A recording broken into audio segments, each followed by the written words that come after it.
You remember there was that Steele Dossier, and the first few years of Trump-Russia collusion was all about this Steele Dossier that accused Trump. Steele Dossier. Christopher Steele, the British spy, right? Former British spy that everyone said was so credible. That's right. And he accused Trump of the pee tape. He peed on some prostitutes in Moscow, and he had a collusion going on with Putin going back 8 years and on. Just stories after stories after stories. That's the Steele Dossier. So the public didn't know that Steele, Christopher Steele, the guy who wrote that thing, was a Clinton operative. He was a Clinton paid operative. We only found that out through Kash Patel, the current FBI director, who was the lead investigator in the House into this whole thing. Now, the thing that people don't know, which, I mean, I'm just as I'm telling the story now, I'm shocked all over again, is that the media knew that Christopher Steele was a Clinton operative the whole time. They knew it during the 2016 election campaign. They knew it when this whole Russiagate started. They knew it when the whole Mueller inquisition started. All this time that the public did not know, they knew. So let's break down then what is it exactly that the media did. They took this document, the Christopher Steele Dossier, as it was called. They all said it was unverified, right? As if that justified them. Now they were covered. This is what I call CYA journalism, cover your ass journalism. If you say it's unverified, then you can't be held to account for what's in the document, right? Even though you're publishing it as if it and treating it as if it's 100% verified, but you've covered yourself. In this dossier, they used it to create the appearance of an underhanded, treasonous relationship between Donald Trump and the president of a foreign nation, in this case, Russia. And they knew that the main source of that document was a paid political operative who was being paid by the opposition political candidate from the presidential election, who had just lost. That's perfectly put. But it's even worse than that. They knew that he was a paid operative of the Clinton campaign before she lost.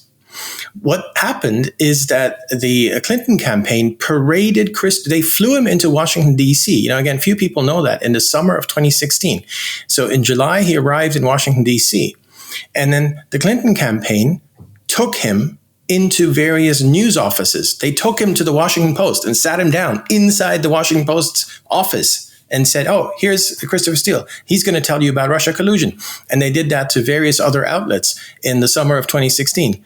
And that to me is always sort of, again, I shouldn't be surprised because I wrote a book about it. But again, every time I tell the story, it just hits me again how terrible that is. Because after the whole Steele thing then kind of went mainstream in terms of went public, and by the way, that was Jake Tapper from CNN who was the first to push that out. And after all that happened, the media pretended that this was just some guy, some British agent, and never told us that this was a Clinton operative until a year later when it was Kash Patel who found that out through bank records, which he had to subpoena.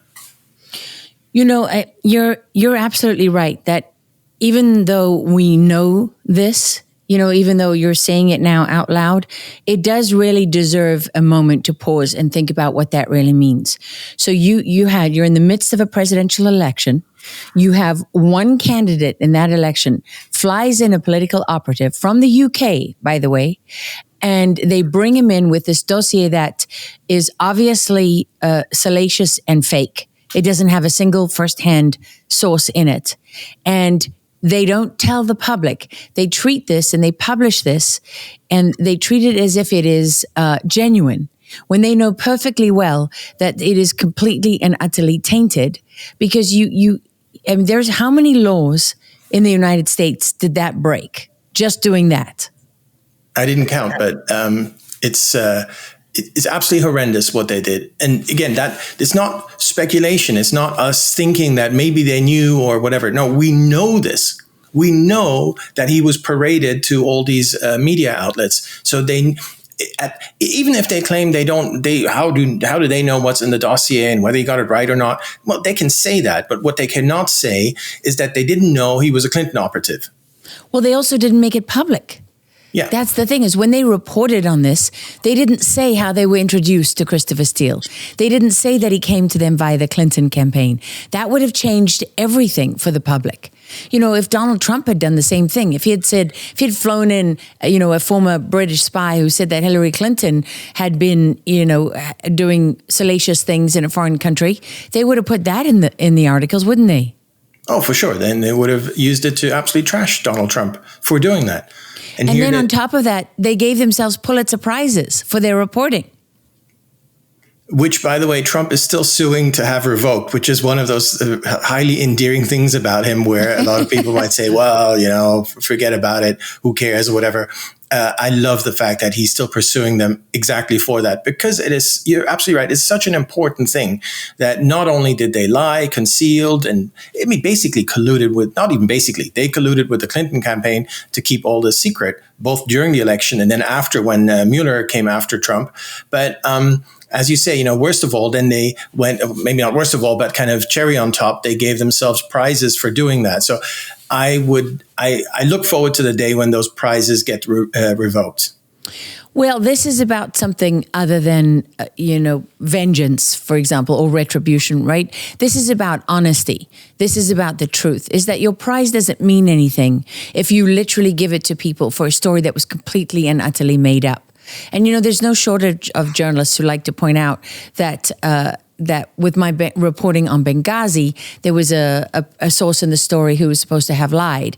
And so they love to drag that up and throw that in my face. But here you have people whose entire story was fabricated, and not for 1 year, but for more than 1 year. They kept awarding each other prizes for their reporting. Things that they already knew when they wrote it were not true. Absolutely. And of course, there are many, many perpetrators in this crime. Starting with the Clinton campaign, the Clinton operatives, Christopher Steele, Obama, Biden. It's a long list. But in terms of the media, I always kind of attach special culpability, because they're the ones who are supposed to tell us the truth about it. Obama, right. We expect him to lie about these things or try and prop up Hillary or whatever. You almost expect these kinds of things. But the media is not supposed to do that. And that's why I always kind of attach a special kind of anger and frustration with what they did. Well, the Clinton campaign knew that the media would be willing participants, right? Yep. That's where you have to start this conversation.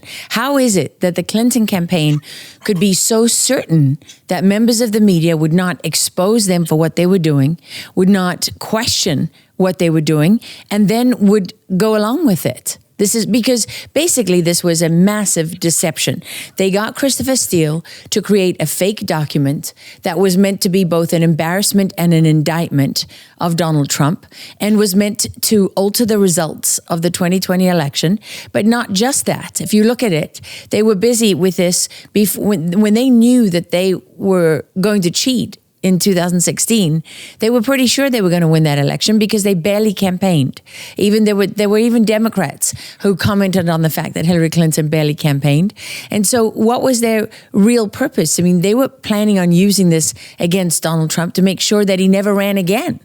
Absolutely. And you're so right about the fact that they could only parade Christopher Steele to all these journalists if they already knew that the journalists would keep that fact quiet, and then just talk about the dossier, and not the fact that who wrote the dossier, and that guy was being paid by the Clinton campaign.